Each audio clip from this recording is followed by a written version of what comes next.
Bismillahirrahmanirrahim. Assalamualaikum warahmatullahi wabarakatuh. Alhamdulillahi rabbil alamin. Wassalatu wassalamu ala asrafil anbiya'i wal mursalin wa ala alihi haqqa qadrihi wa miqdaril azim. Apa-apa kudu musyawarah semuanya. Qala Allah Ta'ala fi kitabil karim, a'udzu billahi minasyaitonir rajim. Bismillahirrahmanirrahim. Rabbi ishrah li sadri wa yassir li amri wahlul 'uqdatam min lisani yafqahu qawli. Amin amin ya rabbal alamin. Pertama-tama marilah kita panjatkan puja dan puji syukur kehadirat Allah yang mana pada hari ini kita diberi kesehatan oleh Allah, diberi kenikmatan oleh Allah yang tak terhitung. Kedua kalinya salawat serta salam tak lupa kita curahkan kepada junjungan kita Nabi besar Muhammad sallallahu alaihi wasallam, yang mana atas jasa beliau lah kita dapat menikmati ajaran agama Islam, ajaran yang diridhoi oleh Allah. Pada kali ini Pak Guru akan menerangkan kejujuran dan kasih sayang Rasulullah. Nabi Muhammad sallallahu alaihi wasallam mendapat gelar Al-Amin. Kalian tentunya sudah mempelajari kisah 25 nabi. Nabi Muhammad sallallahu alaihi wasallam pasti disebut sebagai nabi ke-25 atau nabi terakhir, nabi akhirul zaman, Khatamul Anbiya. Nabi Muhammad SAW sejak kecil sudah menjadi yatim piatu. Oleh sebab itu, beliau sangat mencintai anak yatim dan menganjurkan umatnya untuk merawat, mendidik dan mencintai anak yatim. Di samping itu, Nabi Muhammad SAW terkenal sangat jujur. Sikap jujur tersebut sudah diperlihatkan sebelum beliau diangkat menjadi Rasul. Pada usia remaja, beliau diminta bantuan oleh pamannya untuk membawa barang dagangan Siti Khadijah binti Khuwailid yang kaya dan dihormati di kota Makkah. Pada usia 35 tahun, Nabi Muhammad SAW bersama-sama dengan orang Quraisy diminta untuk memperbaiki Ka'bah. Ketika pembangunan sudah sampai ke bagian Hajar Aswad, bangsa Quraisy berselisih tentang siapa yang mendapatkan kehormatan untuk meletakkan Hajar Aswad ke tempatnya semula. Pada akhirnya mereka sepakat menunjuk Nabi Muhammad SAW sebagai orang yang tepat untuk melakukan hal tersebut. Pada usia 35 tahun, Nabi Muhammad SAW bersama-sama dengan orang-orang Quraisy diminta untuk memperbaiki Ka'bah. Ketika pembangunan sudah sampai ke bagian Hajar Aswad, bangsa Quraisy berselisih tentang siapa yang mendapatkan kehormatan untuk meletakkan Hajar Aswad ke tempatnya semula. Pada akhirnya mereka menunjuk Nabi Muhammad SAW sebagai orang yang tepat untuk melakukan tersebut. Rasulullah pun kemudian menyarankan suatu jalan keluar yang sebelumnya tidak terpikirkan oleh mereka bangsa Quraisy. Beliau mengambil selembar selendang, kemudian Hajar Aswad itu diletakkan di tengah-tengah selendang tersebut. Beliau lalu meminta seluruh pemuka kabilah yang berselisih untuk memegang ujung-ujung selendang itu. Mereka kemudian mengangkat Hajar Aswad itu bersama-sama. Setelah mendekati tempatnya Rasulullah SAW yang kemudian meletakkan Hajar Aswad tersebut. Ini merupakan jalan keluar yang terbaik Seluruh kabilah setuju dan meridhoi jalan keluar ini. Mereka pun tidak saling menumpahkan darah. Sejak saat itu beliau dikenal di antara kaumnya dengan sifat-sifat yang terpuji. Para sahabat dan pengikutnya sangat menghormati dan mencintai beliau, sehingga beliau diberi gelar Al-Amin, artinya orang yang dapat dipercaya. Mari kita teladani sifat jujur Nabi Muhammad Sallallahu Alaihi Wasallam dalam kehidupan sehari-hari. Misalnya jika orang tua kita minta bantuan untuk membeli sabun mandi di warung, ada sisa uang pembelian, uang itu harus dikembalikan kepada orang tua. Percayalah anak-anak, yang jujur pasti disayang teman, guru, orang tua, dan pasti Allah. Yang kedua, kasih sayang Rasulullah Sallallahu Alaihi Wasallam terhadap anak, keluarga, orang tua, dan masyarakat. Selain memiliki sifat jujur dalam berdagang dan bergaul, Rasulullah Sallallahu Alaihi Wasallam pun sayang terhadap keluarga dan orang-orang di sekitarnya pada zaman jahiliyah. Penduduk Mekah tidak menghargai anak perempuan, namun Nabi Muhammad Sallallahu Alaihi Wasallam justru menggendong putrinya Fatimah yang masih balita sambil tawaf mengelilingi Ka'bah. Begitu pula setelah Fatimah dewasa, dikarunia anak, Rasulullah menyayangi cucunya yang bernama Hasan dan Husain, sebagaimana dikisahkan dalam hadis Nabi beliau yang artinya berikut ini. Nabi Muhammad Sallallahu Alaihi Wasallam mencium cucunya Hasan bin Ali radhiyallahu an, sedangkan di dekat beliau ada Aqra bin Habis. Aqra berkata, aku mempunyai 10 anak, tetapi aku tidak pernah mencium seorang pun di antara mereka. Mendengar hal itu, Rasulullah Sallallahu Alaihi Wasallam memandang Aqra lalu bersabda, barang siapa tidak mau berbelas kasih, maka ia tidak akan mendapatkan belas kasih. Hadis riwayat Bukhari dan Muslim.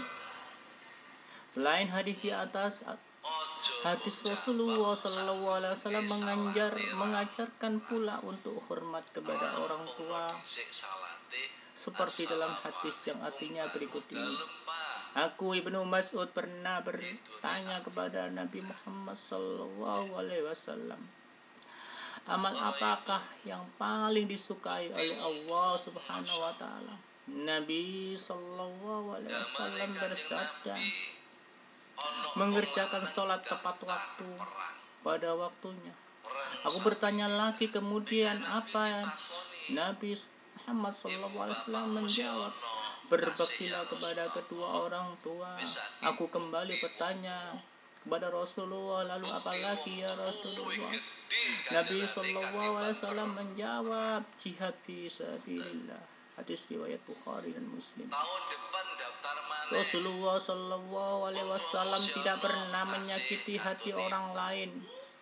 Hal itu dapat dibuktikan dalam hadis beliau yang artinya, barang siapa yang beriman kepada Allah Subhanahu wa Ta'ala dan hari akhir, maka hendaklah ia berkata yang baik atau diam. Hadis riwayat Bukhari dan Muslim. Yang ketiga, kepedulian Rasulullah Sallallahu Alaihi Wasallam terhadap lingkungan. Kepedulian Rasulullah Sallallahu Alaihi Wasallam bukan hanya pada ibadah seperti sholat, tetapi beliau pun peduli terhadap lingkungan hidup. Hal itu tercermin pada perilaku beliau antara lain sebagai berikut. Nabi Muhammad Sallallahu Alaihi Wasallam sangat hemat dalam mempergunakan air. Itu dibuktikan pada anjuran beliau agar tidak berlebihan dalam memakai air dalam berwudu. Nabi Muhammad SAW mengajarkan agar tidak melakukan kerusakan di muka bumi. Yang keempat, Nabi Muhammad SAW sebagai pembawa rahmat bagi alam semesta. Anak-anak, tahukah kalian Nabi Muhammad SAW diutus oleh Allah SAW sebagai rahmat lil alamin, atau sebagai pembawa kasih sayang bagi alam semesta ini? Tentunya kalian ingin tahu lebih jauh apa tujuan Nabi Muhammad berdakwah. Tujuan dakwah Nabi Muhammad SAW adalah untuk mengubah keadaan masyarakat jahiliyah menjadi masyarakat yang sejahtera berdasarkan agama tauhid, yaitu agama yang meyakini bahwa Allah Subhanahu wa Ta'ala adalah Tuhan yang Maha Esa.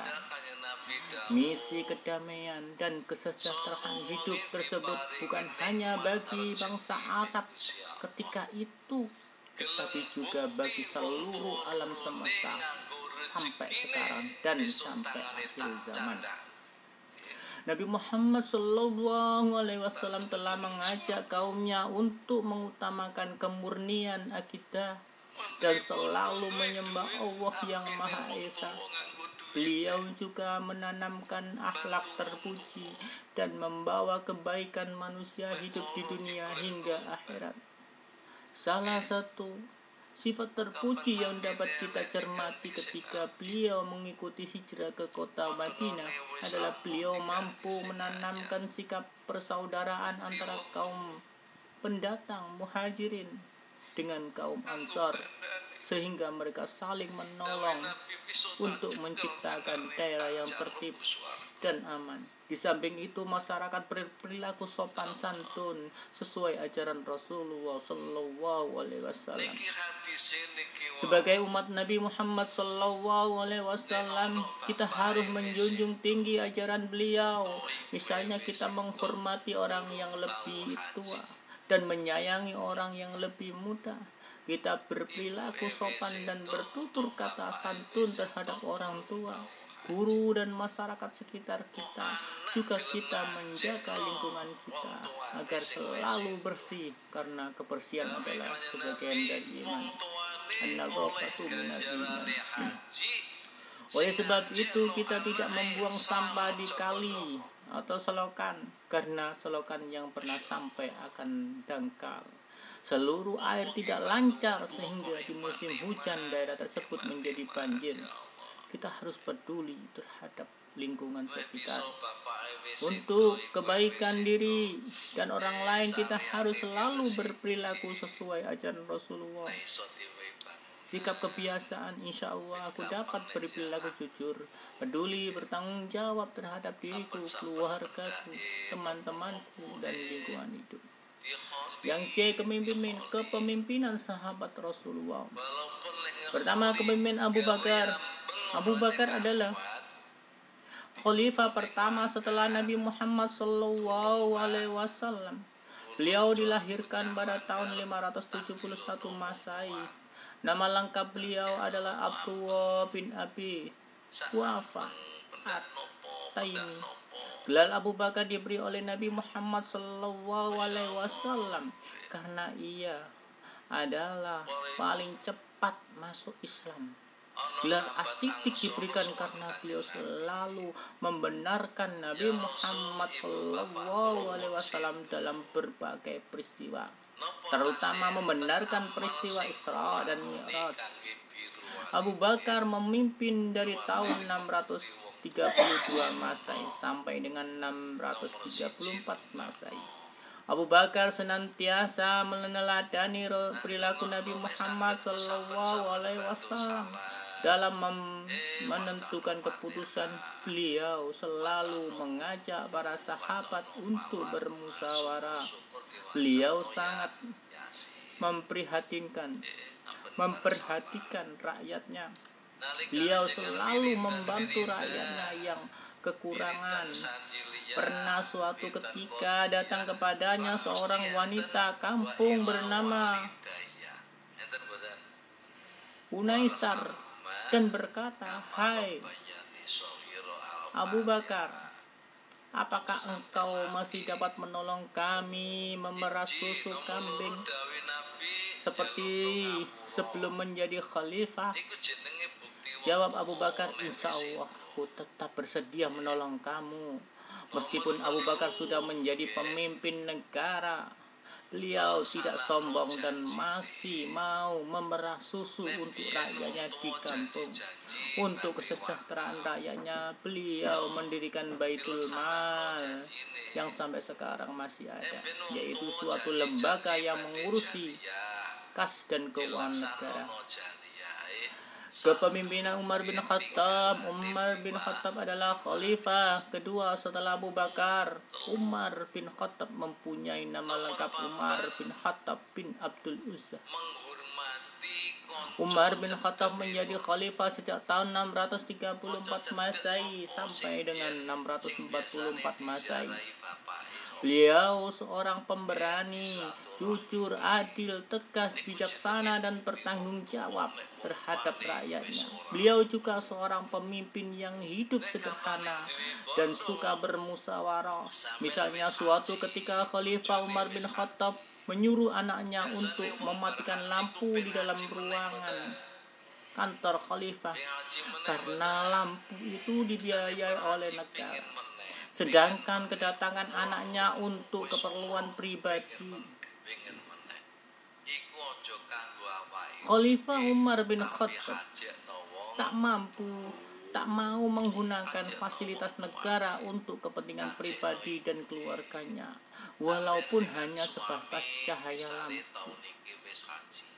Pada masa pemerintahan Umar bin Khattab dikenal sebagai pribadi yang sederhana dan bertanggung jawab. Sebagai contoh sikap tanggung jawab yang diperlihatkan Umar bin Khattab, yaitu pernah suatu saat beliau berkata ketika ia melihat kondisi jalan yang rusak, aku akan segera perbaiki jalan itu, sebab aku takut dimintai pertanggungjawaban di hadapan Allah Subhanahu wa Ta'ala. Nanti hanya karena ada seekor unta yang terjungkal. Masih banyak lagi perilaku teladan yang patut kita contoh dari pribadi Khalifah Umar bin Khattab. Jasa Khalifah Umar bin Khattab yang sampai saat ini kita rasakan adalah penetapan kalender Hijriah atau penetapan tanggal 1 Muharram sebagai tahun Hijriah.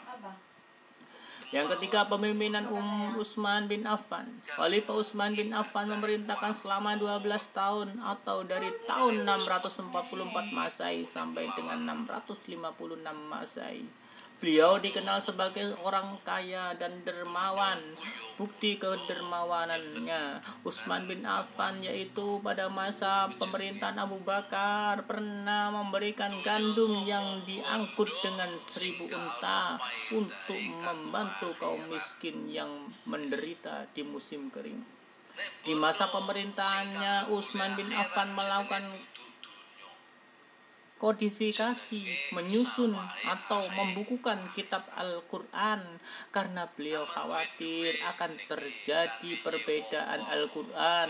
Kemudian beliau membentuk panitia penyusunan Al-Quran yang diketuai oleh Zaid bin Sabit dengan anggota Abdullah bin Zubair dan Abdurrahman bin Haris. Panitia tersebut bertugas menyalin ulang ayat-ayat Al-Quran dalam sebuah buku yang disebut mushaf dan diperbanyak 4 buah mushaf. Satu disimpan di Madinah yang disebut mushaf Imam atau mushaf Utsmani. 4 buah lainnya dikirim ke Mekah, dikirim ke Suriah, dikirim ke Basra, dan dikirim ke Kufah. Di samping itu beliau juga merenovasi Masjid Nabawi di kota Madinah dengan cara memperluas dan memperindah bentuknya. Kepemimpinan Ali bin Abi Thalib. Ali bin Abi Thalib adalah salah seorang Khulafaur Rasyidin yang terakhir. Ali merupakan anak dari paman Rasulullah Shallallahu Alaihi Wasallam yaitu Abu Thalib, yang selalu membela dakwah Nabi Muhammad Sallallahu Alaihi Wasallam. Ali bin Abi Thalib adalah seorang pemberani. Hal itu sudah dibuktikan Ali bin Abi Thalib ketika harus menggantikan tidur Rasulullah Shallallahu Alaihi Wasallam. Padahal di luar rumah pemuda-pemuda Quraisy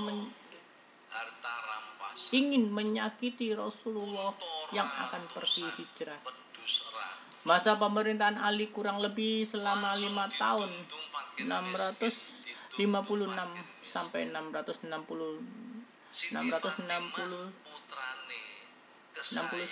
Masehi. Selain pemberani, Ali bin Abi Thalib juga seorang pemimpin yang peduli terhadap pendidikan. Sebagai contoh, beliau mendirikan beberapa madrasah untuk belajar anak-anak. Dalam menjalankan roda pemerintahan, Ali bin Abi Thalib mengharuskan pegawainya jujur, cakap, dan bertanggung jawab. Beliau juga memajukan bidang ilmu, bahasa, serta mengembangkan bidang pembangunan terutama di kota Kufah sebagai pusat ilmu tafsir, ilmu hadis, ilmu nahwu, dan ilmu pengetahuan lainnya.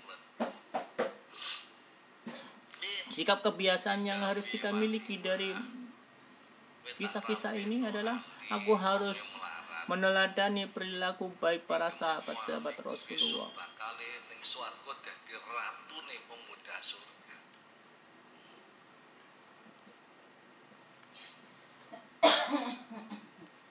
Tugas kalian sekarang adalah mengerjakan yang A. Jawablah soal di bawah ini dengan benar dan tepat. Tolong disalin di buku tulis dan dikirim di grup. Dan B. Ditulis di buku dan dikerjakan. Yang C juga. Sampai sini, sampai halaman 52. Saya akhiri. Apabila ada kata-kata yang kurang berkenan, apabila kurang enak didengar, mohon maaf. Wabillahi taufiq wal hidayah wa ridha wal inayah. Assalamualaikum warahmatullahi wabarakatuh.